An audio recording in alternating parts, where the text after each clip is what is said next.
Părăsim peninsula Pelion după o perioadă în care ne-am bucurat de dărnicia naturii, locuri frumoase și care te îmbie să te întorci ori de câte ori ai posibilitatea.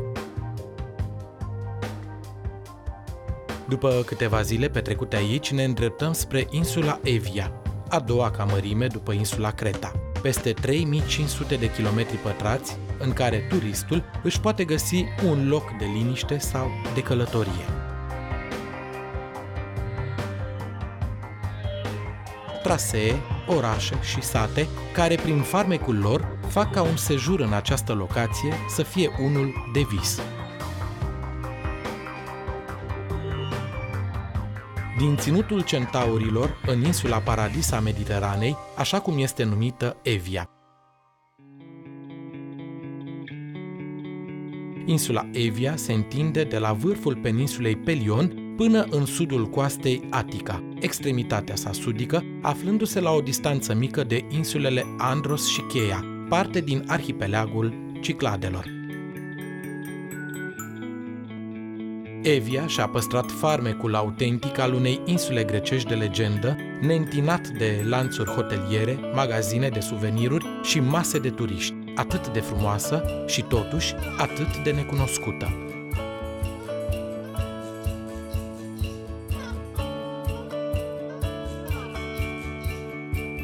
Deși a doua, cea mai mare insulă din Grecia, după Creta, insula Evia pare a se ascunde într-un con de umbră pentru turiști. Nu este nici pe departe la fel de cunoscută ca celelalte insule grecești, cu toate că este situată cel mai aproape de Atena și se bucură de peisaje absolut fantastice și plaje superbe, ce deseori sunt colțuri de paradis, fără urme de pași prin nisipul fin.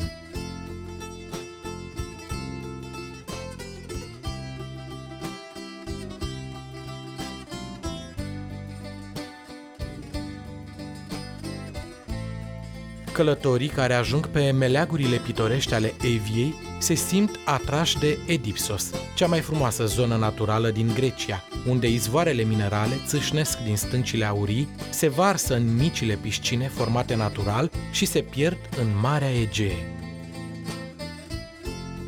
Aici, peisajele par decupate din cărțile de basme, iar explozia de vegetație mediteraneană întregește un tablou cu iz exotic ce-ți rămâne întipărit în suflet.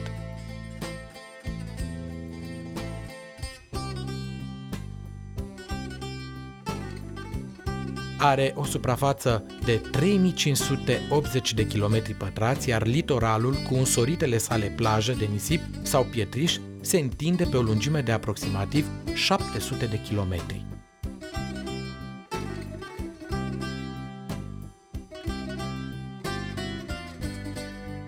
Evia este socotită perla Egeei și una dintre cele mai populare și îndrăgite destinații de vacanță, în special pentru localnicii din Atena, capitala Greciei, fiind destul de aproape de insulă și ușor accesibilă.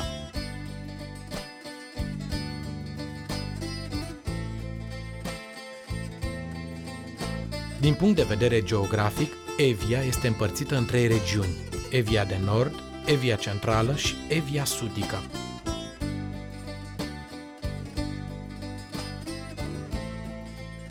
Partea de nord deține numeroase plaje aurii răcorite din plin de apele cristaline ale Mării Egee. Partea centrală a insulei este cea mai largă porțiune a ei. Aici se întâlnesc multe grădini de măslini, livezi, de pomi fructiferi, culturi de grâu și podgorii întinse. Totodată, în centrul insulei se găsește cel mai înalt munte al acesteia, muntele Difris, având o înălțime de 1745 de metri.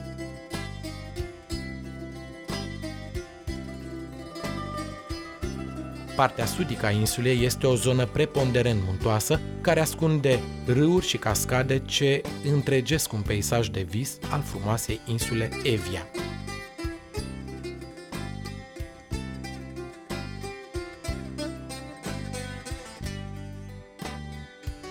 Întreaga insulă este conturată de golfuri mai largi sau mai discrete, udate de apele curate, albastre și turcoază ale Egeei, golfuri care apar și dispar după crestele domoale ale munților, veșnic împăduriți.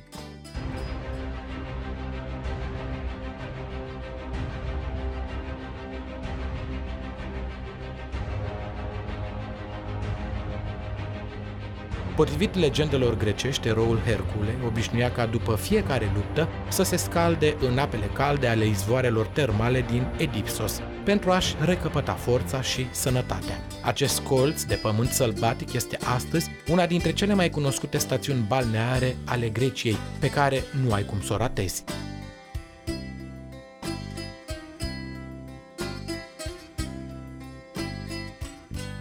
Știați că termenul spa derivă fie de la orașul omonim din Belgia, una dintre cele mai vechi și mai cunoscute stațiuni balneare din Europa, fie de la inițialele expresiei latinești Sanitas per aqua, sănătate prin apă.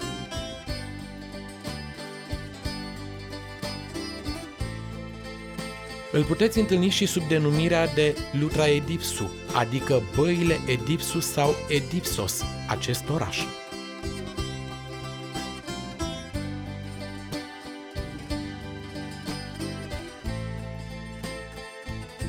Este cea mai mare stațiune de băi termale din Evia și se pare că din întreaga Grecie.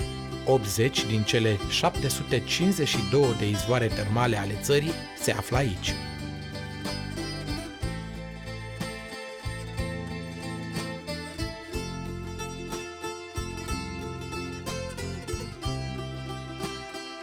Proprietățile curative ale izvoarelor termale din Edipsu au fost cunoscute încă din antichitate și mai mult din vremurile mitice. Legenda spune, după cum aminteam, că Hercule ar fi revenit în acest loc după fiecare din cele 12 munci ale sale pentru a se reface după lupte și a-și întreține starea de sănătate.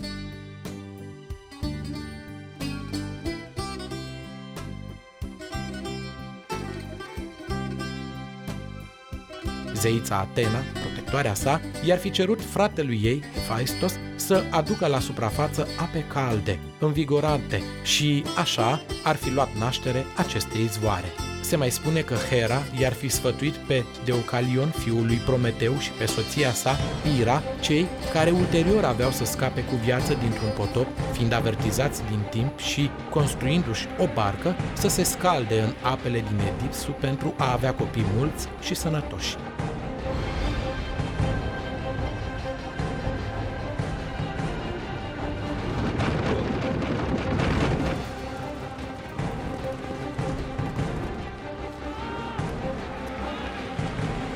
Cetatea Edipsos a participat, potrivit lui Homer, la războiul Troiei și a fost o putere maritimă și un oraș înfloritor cu proprie monedă.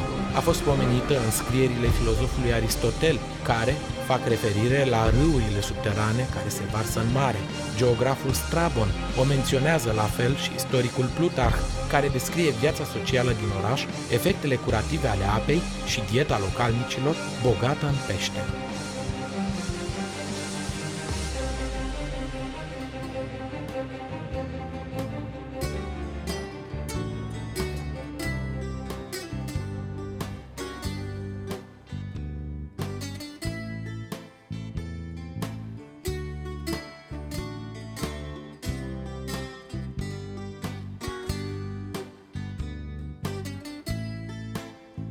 În secolul al XX-lea, stațiunea Lutra Edipsu a fost frecventată de numeroși oameni politici, scriitori, artiști, printre care Anthony Quinn, Sophia Loren, Marcello Mastroianni, Marlon Brando, Winston Churchill, Aristotel, Onassis, Maria Callas, Greta Garbo sau Omar Sharif.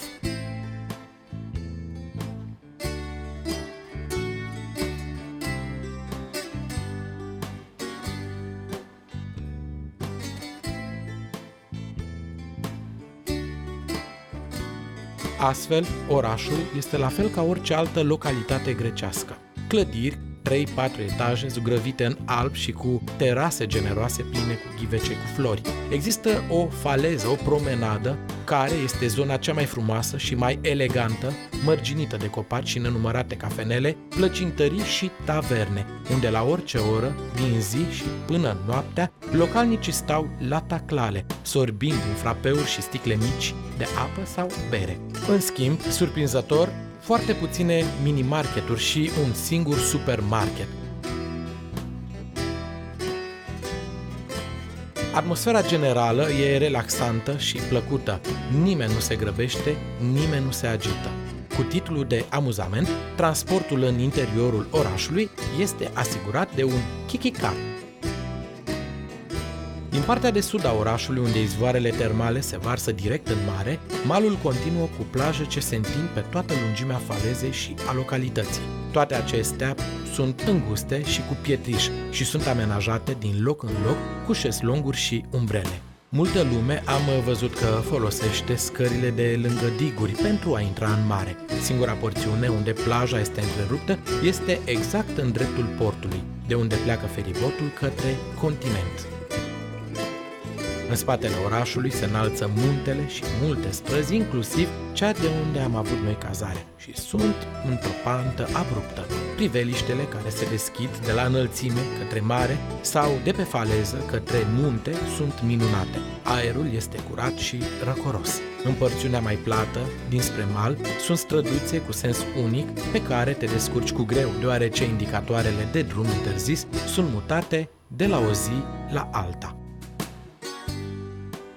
Brodată de măslin și de arbori de fistic, Pevchi este o alegere inspirată dacă tânjești la o vacanță liniștită pe mal de mare. Chiar dacă în portul său cosmopolit acostează în fiecare zi zeci de vase de croazieră, iahturi și bărci, Pevchi și-a păstrat caracterul autentic. Fostul sat de pescari este astăzi cea mai vizitată stațiune din Evia, dar și un bun punct de plecare în croaziere spre insulele Skiathos sau Skopelos.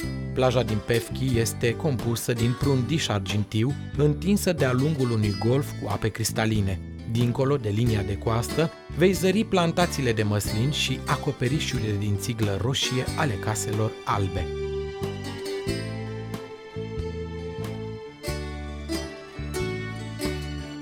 Însă punctul forte al regiunii este insula vulcanică Lihadonisia, pe care grecii o consideră Seychelul țării. Drumul până acolo, care durează 30 de minute cu o barcă rapidă, este în sine o destinație pentru că vei constata ce loc minunat este. Pe fundal se văd munții și orașul Kamena Vurla, iar pe mare vei observa că apa este atât de limpede încât poți privi în adâncuri. Case de pescari părăsite, o bisericuță și un far ce se află aici încă din anul 1870.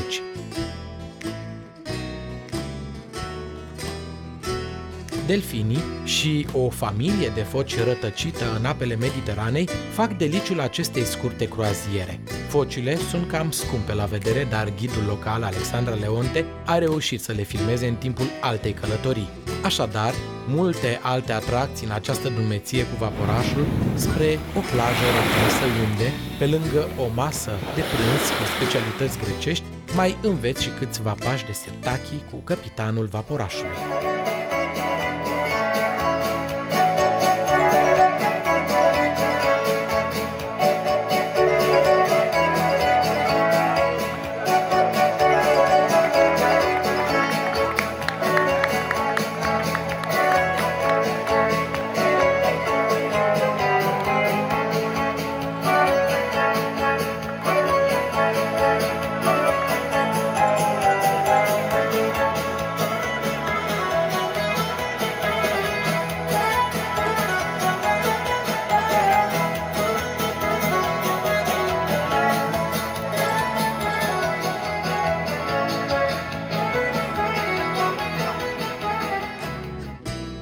Aici l-am întâlnit și pe viceguvernatorul Greciei Centrale, Ioannis Kontsias, care și-a făcut studiile în România.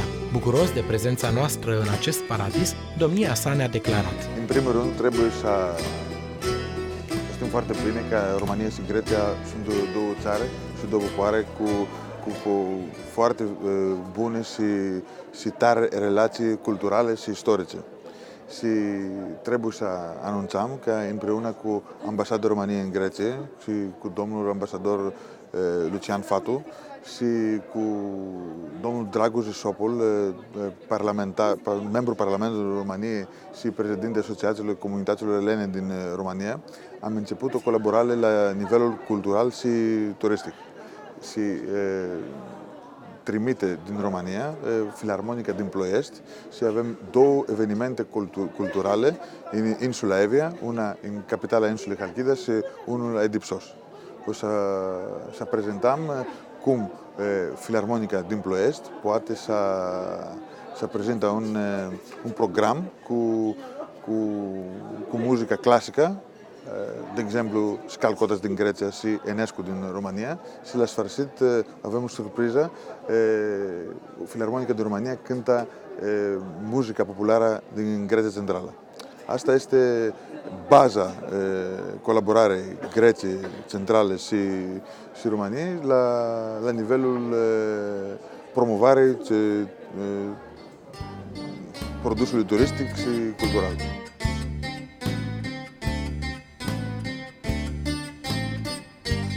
Mănăstirea Sfântul Ioan Rusu se află în localitatea Procopii, aflată în partea nordică a insulei Evia. Anual, mii de pelerini poposesc lângă moaștele Sfântului Ioan Rusu, îngenunchind și rugându-se Sfântului, mai ales în data de 27 mai, ziua prăznuirii sale. Se spune că Sfântul era venerat atât de greci cât și de turci, armeni, protestanți și musulmani, mulți dintre cinstitorii săi fiind binecuvântați cu minuni, vindecări și ajutor.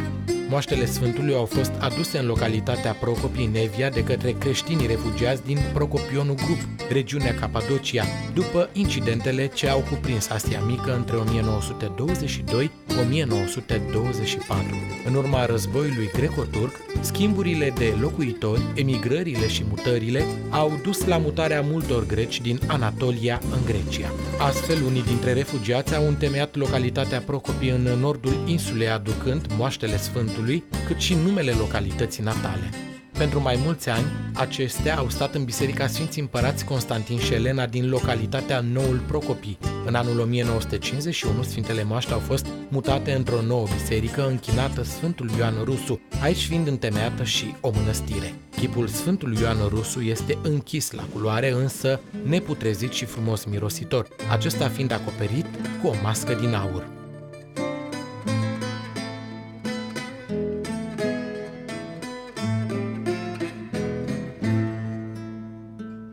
În călătoria noastră spre Atena, ajungem și în capitala insulei Evia, cosmopolită și foarte agitată, care este un punct de atracție pentru grecii care locuiesc în partea continentală și vin adesea în oraș pentru a se relaxa sau pentru a lua masa în port.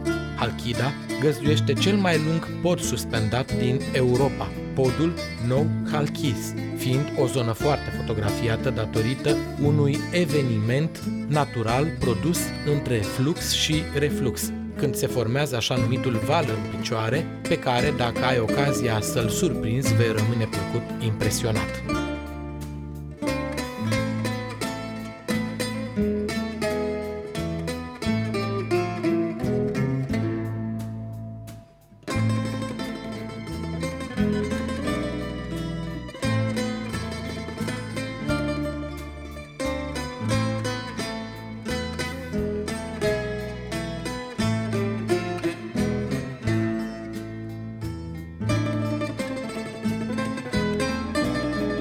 Combinația foarte atractivă dintre munte și mare face din Evia locul extrem de plăcut în care te poți bucura, fie de o vacanță leneșă, relaxantă, tolănit la soare pe o plajă aurie, scăldată de apele limpezi ale mării, sau poți pleca în drumeții montane, vizitând sate tradiționale, vechi, pierdute undeva pe munte, într-o filă de istorie de mult trăită.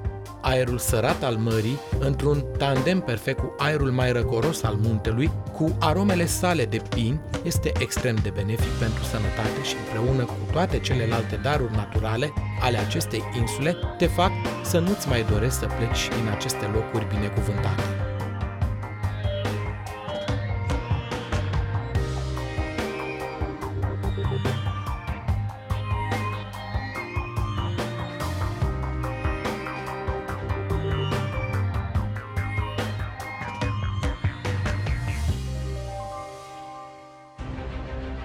Evia este locul ideal și pentru iubitorii de istorie și credință. Pe insulă există monumente istorice, biserici foarte vechi și mai noi, dar și muzee, în orașele mai importante cum sunt Halkida, Isteia, Edipsos. Evia de Nord este încărcată de istorie și urme ale marilor civilizații. Aici au fost făcute importante descoperiri arheologice. Orașe precum Edipsos, Isteia, Limni, Artemisio și altele au jucat un rol important în istoria elenismului.